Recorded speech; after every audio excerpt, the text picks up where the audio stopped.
frankly, I think it's all right and good and even kind of wonderful that people have such strong feelings about the show. To have a show that's like controversial enough that people are like arguing about it like they used to about our show, fantastic. It's amazing. It's why we're still here. And then every once in a while you're like, whoa. You don't move on because you're ready to.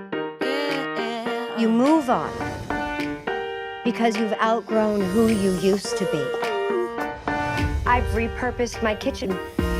Did you know stoves aren't just for storage? I think she says something about how she likes to stand at, like when Aiden's not there or when he is there, it kind of intrudes upon her alone time. She likes to stand in the kitchen and stack saltines or something and eat them and read something. And so there was some indication that the kitchen was used for at least like storage or smearing butter or peanut butter on something. And then she mentions that she used to want to poach eggs. So, really?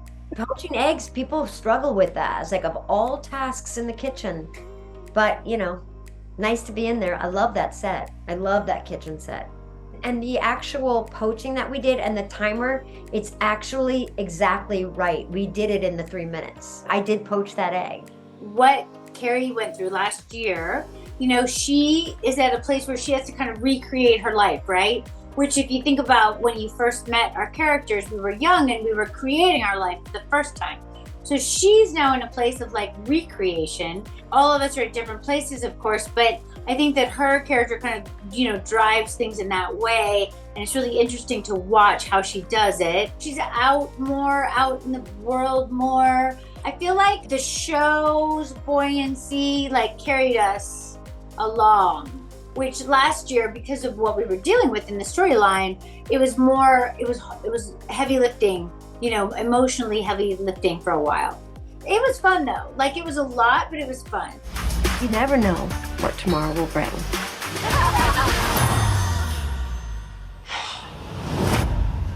Sitting here with you is like 10 years just. I think he said before we started shooting or while we were shooting the first season that he was going to make an appearance. I think he was doing a press junket and he created all sorts of, and he was then texting me, he was apologetic. I was like, are you kidding me? It was fantastic. You know, carry on, say whatever you want to say. I don't mind. But I was thrilled. I love him and he is so special. And he has made Aiden ever more special than he was on paper, which was pretty wonderful.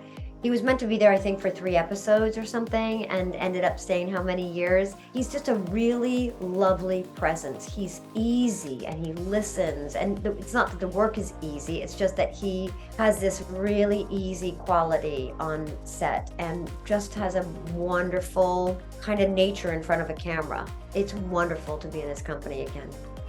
I'm on the precipice of doing something either really stupid or totally liberating. I don't know who you are. Is there something you're not telling me?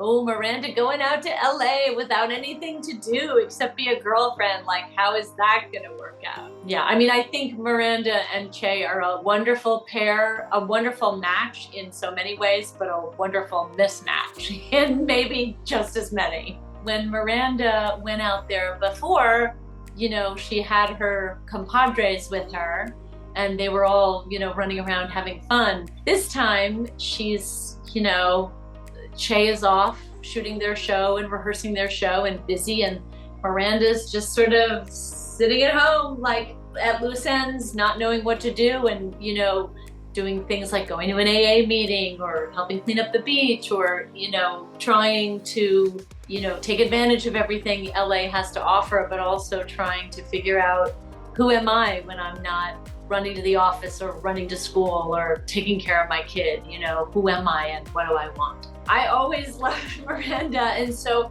I guess she was maybe less popular than I thought she was, but certainly Miranda's very strident and, you know, argumentative and confrontational and all those things, but in terms of what she's saying, I've always thought she was totally spot on, and I think the culture has also just finally caught up to those things that she was railing about 25 years ago.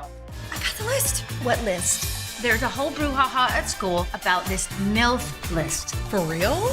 Our lunchtime fodder is not usually this lowbrow, I swear. Really? Who have you been eating with? Frankly, I think it's all right and good and even kind of wonderful that people have such strong feelings about the show. It expresses an interest and a kind of emotional investment that is really unique and that you can't force upon an audience. I mean, I was vaguely aware that people had a lot to say. And I was like, well, I'm not really going to look at it because, you know, I've got to protect myself and I can get hung up and all that, you know, and stuff. Like, it's not great for me. But there's a certain point where one of my newer co-stars was like, I'm so upset. And I was like, why? What's wrong? And, you know, we try to warn them all, right? Like, but it's impossible to fully warn them of the vehement feelings that our fans have. And that's partly what we love about our fans, right? Like, they've been our fans for 25 years, but like they do feel a lot of ownership towards the show and towards our characters. And that's kind of good. And then sometimes it can be a little scary, right? And I tried to tell her, like, you know, it's not about you. It's about their feelings about the show and the characters. You know, that's the danger of looking at it all. I mean, I love that it's an event. Like, that's wonderful. But like, I would never look at Twitter while the show was on. I have to say we were hoping for it, but I feel like it was even more than we thought it would be. You know, there's so many things on television now that it's like very cool to be able to break through all the content and really like wonderful content that there is out there. It's like an embarrassment of riches, but to have a show that's like controversial enough that people are like arguing about it like they used to about our show, fantastic. When you're doing things that are bold, when you're taking kind of big emotional swings and you're not doing it to be radical or controversial, you're just trying to be true to stories and characters, there will be consequences and strong feelings. But I always feel it's best for us to not know those or to impose ourselves into those conversations or our own feelings, because it's the same with literature. You know, I mean, maybe there's not as much water cooler conversation, but you want to read a book and have feelings, and the odds of you and I agreeing on an ending or a choice is not high, because we all bring our own desires and wants, and I think it's wonderful. Michael's a great writer. All of our writers are great writers. So sometimes the characters surprise themselves. People surprise themselves. This is the nature of being human, right? Michael Patrick King obviously knows that world very well from having worked on so many sitcoms in LA, and it was great to have him direct those episodes because he not only does he live in LA, but he's spent a lot of time in that world. Because I think it has a lot to do, especially the women who have like aged with us, you know, like our group. I mean, we have so many different demographics who watch us, but like our group of people, you know, there was a time last year where they were like, they don't know the characters. And I was like, this is like fascinating. This is like meta, that they think that we don't know the characters, that they know the characters better than we know the characters. Like, it's fascinating. But I think that's because they somehow feel like they're the characters, right? So like, if they feel like they're the characters, then they know themselves, and they're like, well, I wouldn't do that. I just don't want to hear too much of it because it might hurt my feelings, or it might make me try to produce something so that people don't feel that way or do feel that way. And you can't write like that. You can't write result-oriented work. It's no good for anybody. I'd be scared, okay?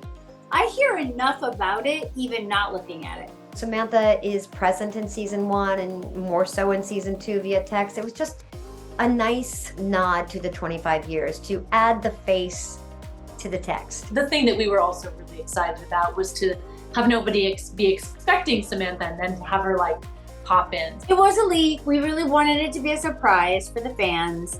It's a really opportune moment in the story, consequential event happening in Carrie's life that Samantha rings, and they have this quick, lovely, sentimental, funny call, and it just feels normal. We all decided, we were executive producers, you know, so we had a conversation about it, and we decided that it was right for the fans. The fans miss Samantha, the fans love Samantha. Samantha's a fantastic character. So I'm just hoping now that the fans like it, you know, because now they know about it, and it seems like this very large thing, but it's not really a very large thing. So I'm hoping that people are happy. It is a very small little cameo, so there's been so much build up around it. I just hope it's not just a tremendous anticlimax, to be frank. And I'm glad that we could manage it and work it out and get it sorted time-wise and schedule-wise, and it's great.